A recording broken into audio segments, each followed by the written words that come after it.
All right, this is Easy Friday. Remember, if you're watching, you can always interact with us on KBC Channel 1, at Shiksha Aurora, at Art of Face Wise 2. Art of Wise 2, right? Yeah, Art of Wise. He's correcting me. That's on Twitter. Tag us, tell us, if you're enjoying the interview, and we will definitely be airing some of your messages later on. So today, the man I'm going to be introducing you to is somebody who has, showed that his talent has no bounds, no boundaries. Of course, he is internationally acclaimed when it comes to his artwork, his graffiti, his street work, and he's been doing this for 15 years in 15 countries, even more than 15 countries actually. So we'll be asking more about that in just a moment. And he started off here in Kenya, and now I guess he is a globe trotter and somebody who I believe is a very free spirit because of the kind of work that he does. So without further ado, let me introduce the guest for tonight. His name is Wise2, aka Bupi Jetwa. Thank you so much for coming to Easy Friday, and it's a pleasure hosting you. Yeah, thank you for having me. It's been great so far. So far so yeah, good. let's unravel the stories and absolutely. Yeah. So Bupi, you are somebody who I believe extremely talented. Yeah. Somebody who is meant to be doing what you're doing today, and you've spread your wings, and of course you've been around the world. Yeah. You have showed your talent in various parts of the world. Yeah. And you started off in Kenya.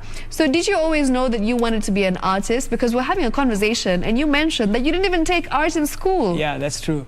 Well, I never thought of being an artist.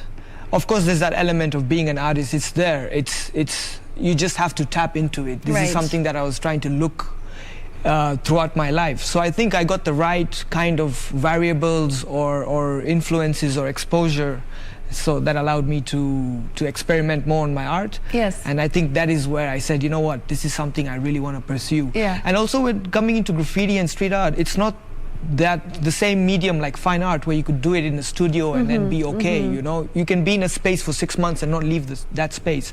But for street art, it's very different because I have to go out, I have to travel, I have to interact with people, and I love that part of it. And there's this rebellious nature to it that allows you to express yourself raw. It's like there is no censorship to it. So that's what I felt when I was growing up. Of course, throughout the times, then it starts changing into something else. You metamorphosize into completely someone else. But of course, you stay true to your roots. Yeah. But now you start looking into more specifics of the art. So that's how my journey began. Like the rebellious nature. Yeah. Right. So did you always know what you wanted to be? What did you want to be, in fact? Lawyer, doctor, engineer? Let's guess. I was very interested in being a lawyer, and then I said, you know what, the law is very interesting because this is something that you learn a lot, you know? You learn about engineering, you learn about art, you learn about, because of these different cases. That was I think that was the thing that sparked that interest for knowledge. Interesting. And knowledge is infinite. So when you can decide that this is what you want to pursue, and then maybe later on it changes. So then it changed into something else. I did international relations. I have a degree in that, so that was something interesting. It also built my character, my personality. Gave me more courage. It's something that opens you up. You know. So with art, that's something else. This is something else I can take anywhere in the world. I learn languages, people, different personalities and things like that. So that is, so now I can't change. I can't. Maybe I can be an astronaut. I don't know. At some point in your life. if I get why not? I always believe never limit yourself. Exactly. You never box yourself to doing one thing because it's very important to be able to try your hand at different things in life, because you never know where you may end up. And look at you. You said that you didn't plan for this. No. And here you are traveling the world and doing what you're so passionate about, which is absolutely incredible. Thank you. So, tell me more about the name Wise2. I feel like it's such an interesting name because, I saw your Instagram page and I was told about you. I did my research and I was like, wait, but why Wise2? Well, I was expecting that question because a lot of people ask me that. So with wise, it comes from the word wisdom, of course. Of course, yes. But growing up, reading a lot, trying to understand different things, at that particular age, being like the smart guy, you always, because there's that curiosity for knowledge. So I picked that word wise. Okay. And the two usually signifies if I would call myself wise one, then that means I would know everything in life, which is impossible. Wise one is another level of elevation. It's another level of, okay, you have surpassed this and now you look down on other people. But that's not the case. The two always reminds me of the humility, that I can always be the wise two to somebody else who's wise one. Interesting. And learn from that person. And because it's a journey. So like now I'll learn something from you before I go, and after I go home, I've learned something from this interview. So that's also me trying to humble myself, bringing myself in this situation where I can learn, you know, emptying my glass in that vision. So and that's the reason why. Wow. Yeah. What a lovely meaning. I mean, I'm intrigued now to know more about this, because I'm just like, you know, I didn't ever expect somebody to think in that sense, you know, in this direction that you've taken me in. So very interesting. Yeah, it is. Now I know the meaning of wise too, there and I feel wise as well. So I'm also wise today. There you go. All right. So, you know, Bupi, tell me more about your background. So when was the first painting, or when is the first time that, you know, you actually went out there and painted something, and how many years ago was it? And tell me the story. Where did it happen? Which part of Nairobi? So I started off painting with a few graffiti artists who are already painting. Okay. So I learned a lot from them in terms of spray. I started with spray paint first. So I mean, with the basics of graffiti, it usually is the spray paint. Then you start with now building. You know, once you master the spray can, you can master so many other things. Okay. So I was just hanging around with artists who are painting. Remember when I said before the rebellious nature of things, and that drew me closer to these. They're friends of mine still who are painting currently right here in Nairobi. So we do exchange those ideas once in a while. But my first painting, it's difficult. I think it was in Jericho or it was in Kibera. I'm not sure. Wow. Because that's why I started painting, and that is where we got access to the wall space. Yes. You know, where you talk to a neighbor and he says, "Hey, this is amazing. Can you use another? Paint my wall. Can you use another color like orange?" I'm very much inclined with the color orange. You know, like whatever it may be. And that's how you kind of you make a sacrifice, you know, and then you trade your skills and conversations. So from that connection, then you get other walls that you can paint around the neighborhood. So it was just about it wasn't even about making money. It wasn't even about making, well, there's no money, that much money in art. It's difficult unless you know how to break through.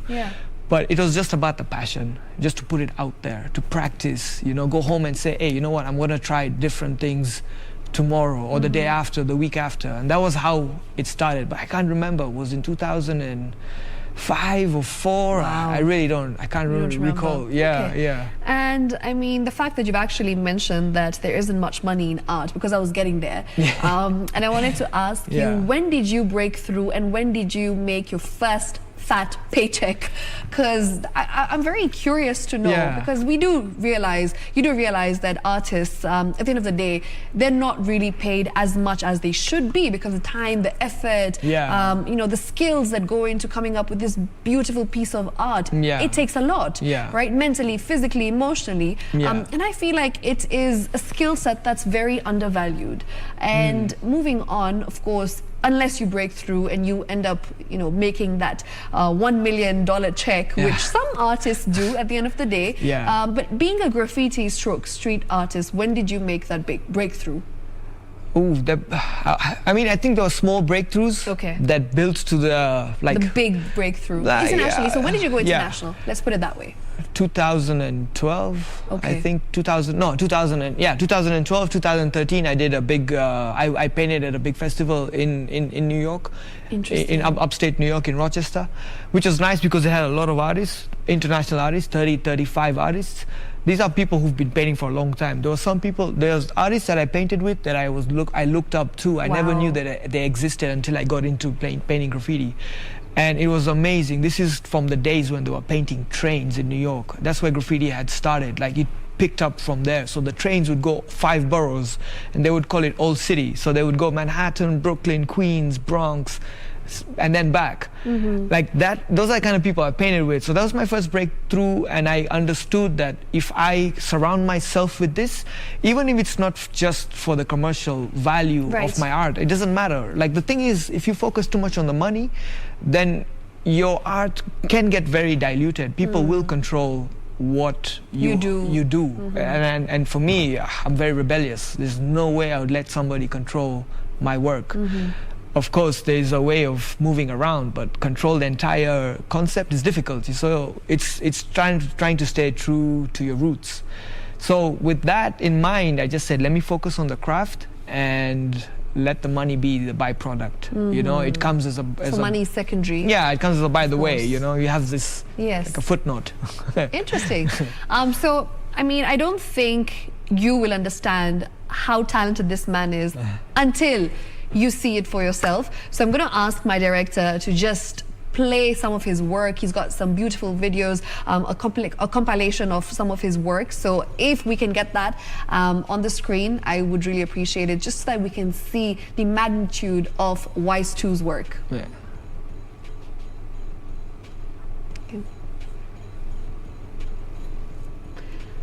Right, so that right there, maybe you can just take us through some of the paintings that we're seeing on our screen right now. Yeah. Where is that? That's in Mexico. That's at the border. United States on the left, Mexico on the right. Wow. It's right at the border. It's 900 square meters. It's for a social project that I did with some friends in Mexico. Okay. So the project is called Colectivo Tomate.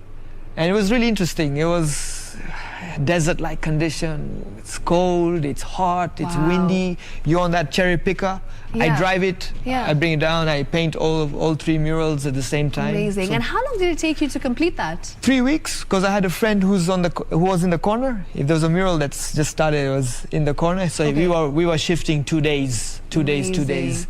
So it was nice. It was nice. A lot of help also from like local people, and then I also crossed over the border by road. Wow, and it was you did different, that. So adventurous. To the US, yeah, a different, completely different experience. Yeah, absolutely. That's a huge wall. It's 900 square meters. It looks really big. We've got another video that we'll be playing. There we go. So that's the one that got my attention. Yeah.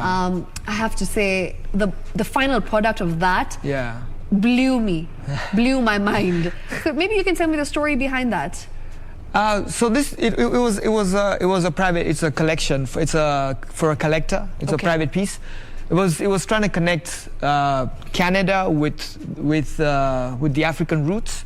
So I painted the mask on the side. I've done in the center. You can see there is like a horizon with a heart. Yes. And then there's this wheat field that is kind of very much connected to, well, the client or the collector who comes from there. And she said that this is what would resonate with me, because I remember it's called the prairie fields or something like that. And that's what resonates with her. And I said, okay, since you have a love of Nairobi, of Kenya, of Africa, let me connect those roots with what you have, where your roots are. So I put the heart there and, you know, like that kind of stuff. That was the whole vibe, like just to create. The thing is, if I was to explain it, then you'd see it one way. But if I let you just interpret it in your way, then you would see things that you can help me see in a very different perspective. Exactly. Interesting. So we've got one last video after this that, you know, there we go. So maybe you can tell us what exactly you did over here. I mean, it looks extremely aesthetic from what I see. And what's the story behind this one? So this is recent actually. This is in, I think, June of this year. July of this year. And this is one of the biggest, actually it's the biggest ethnological museum in Vienna, in Austria. And we did a project. This is a temporary exhibition. It's still running. It'll run until January. And the museum is called the Wealth Museum. And the whole idea was, the concept was learning racism. Oh no, I was unlearning racism. One of the two. Like it was trying to, like, you have to unwind to understand where our roots are. Yes. So we had some artists from I think Uruguay, had an artist from Suriname. It was nice because this is something that we are sitting together and understanding what racism is in terms of roots and culture. And to be able to paint in a museum like this, it's a big museum. So what you painted was your interpretation of that. Interesting. Of that. So it's a broken kind of sculpture piece, and then there's the final piece. So it's like, and the doorway is like a doorway, like a portal. So you have to go through a portal to learn something. Yeah. You know, that's the idea, and that's the doorway. You'll see it's like somewhere in the video. Yeah. Wow. Yeah, there's that. Yes, that I see it.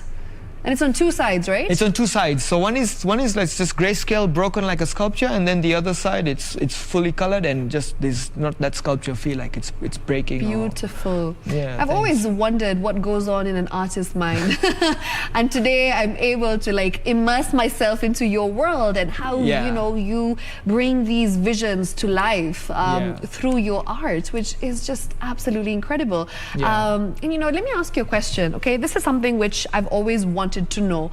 Where do you get these ideas from? They come. I mean, I don't know. I think also with a lot of practice. Okay. And also I think you need inspiration, like something that drives you. Yeah. If you have something that drives you and you're interested in, for me it's ancient culture.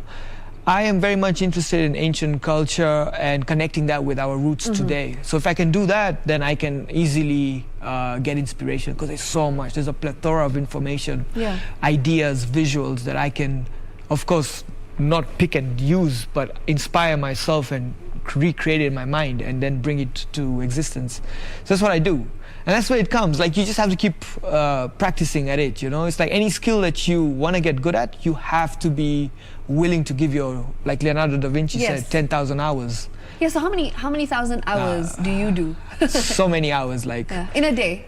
In a day, like now I've been able to relax because I have specific jobs that I know I need to do. But before I was doing maybe 23, 22 hours. Okay. Not in a day, not in a day. It would stretch.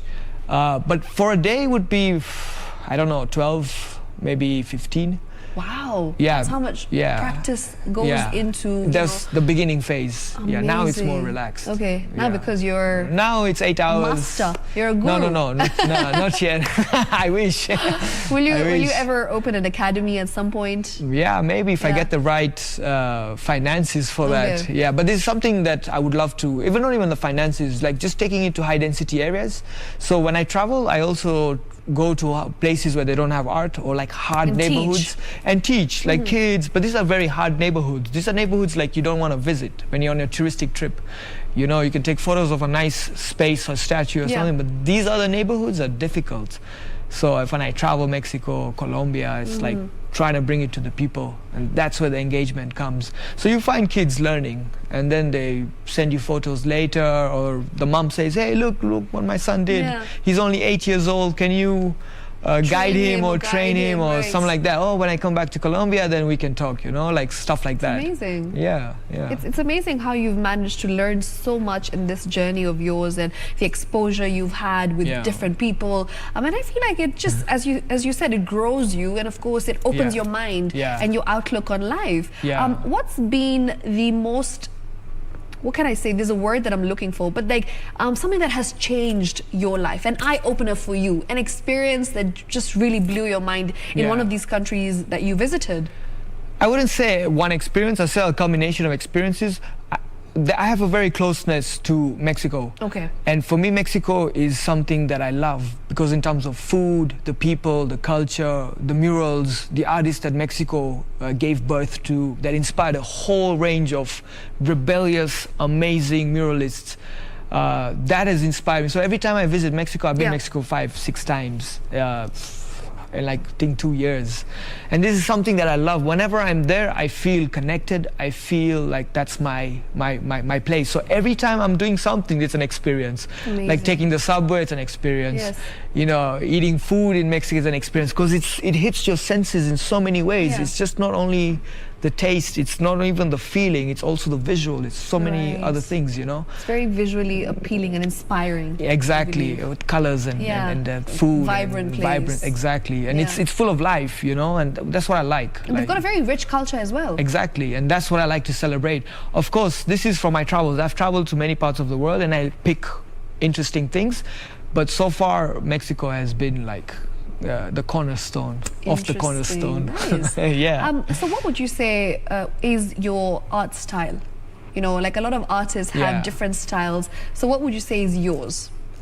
Ooh, style, I don't know. It's a bit difficult, like trying to, I don't know. I've never thought about it like that. I know a lot of artists will call it like contemporary, urban, street. I'm sure yours leans towards the street side because that's what you like to create. And that's where your expertise lies. But what would you say is your style in a nutshell? if you were to describe it in one word? I mean, contemporary also, but I just think as an artist, just like, I mean, You like to experiment? Yeah, I like experimental. I think would be experiment. I've never really sat down and pondered like, oh wow, should I really call this urban art?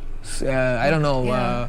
So you just like to experiment? Yeah, experimental, but I think it's more contemporary because a lot of people can engage to it. People like our age can engage to it. And then also older people, I've seen a lot of older people get involved with it because it's street art. And a lot of people enjoy street art because these are like landmarks. Every time you visit a country or a city and you want to remember where your favorite restaurant is, you'll think, oh, what landmark is there? Oh, there's a graffiti mural here. That's the one. And then you go and you're like, I found it. You see, like those are landmarks in the city which help. And I think that's how people identify, and that's how I think I would identify it as, you know, like contemporary. Or, something like that. So if you were to give advice to a young artist who's just thinking of, you know, kickstarting their career, what would you tell them? Where should they start? Where do you begin? I think if you have an interest in art, I think you shouldn't stop it. You should just start experimenting. It doesn't have to be on the walls. I mean, I think the walls is a cheaper way of doing it, for example, because the materials can be limited instead of going to an art store and buying. But if you have that advantage, then you can do that. Of course, I'm not trying to encourage everybody to go out and start painting the streets. Of course, it has to be done in a very civilized strategical way. But at the same time, you also have to be rebellious to achieve what you want. So I think with artists that are coming or who are already there, budding artists, or who are kind of trying to pass that plateau of becoming a little bit more established, I think there's no other formula. The formula would be just keep painting. I think there's no formula actually. There's no step by step. Like you can't do A, B, C, D. And you miss all that and say, oh, I got the fat paycheck. You know, you have to do all of that and then you just trust yourself. So Bhupi, tell us more about your projects. You know, I've learned that you were actually the one responsible for that beautiful billboard that we've been seeing of Sauti Soul's, you know, the latest album, which is Midnight Train. And then it was on Woodvale in Westlands, right? So you were the one who is responsible for that. So, you know, how did you get connected to Sauti Soul? How was the experience? You know, what did you learn from that experience? So I'll give you like inside info. Sauti Soul, I grew up with them. I know BN really well. Really? Polycarp, all of them. Yeah. So they know me. Like the thing is that when we were painting, when I was doing that mural, they did know that it was me. I was commissioned for that mural. It came from South Africa, and Apple Music. So the thing was, they were looking to kind of, I don't know, reinterpret that album cover in a very street, engaging graffiti kind of way. Of course, maintain the album cover, but then add details of my work in the piece. So that was a nice experience. And after that, I think BN, he called me and he was like, yo, you should pass by the studio. And I was like, yeah, sure, man. I mean, it's been a while, we should reconnect. And he's like, for sure. And I went and we talked about all of that. But the good thing about that mural was that it showed the power of music, these great artists, connecting with people like me painting in the streets, you know, and bringing those worlds together and merging and creating this beautiful art piece, you see. Amazing. So that was the story. And tell us more about your upcoming projects. I understand there's big projects that you are, you know, involved in future. So tell us more about that. So right now I just finished one project with Glenfiddich.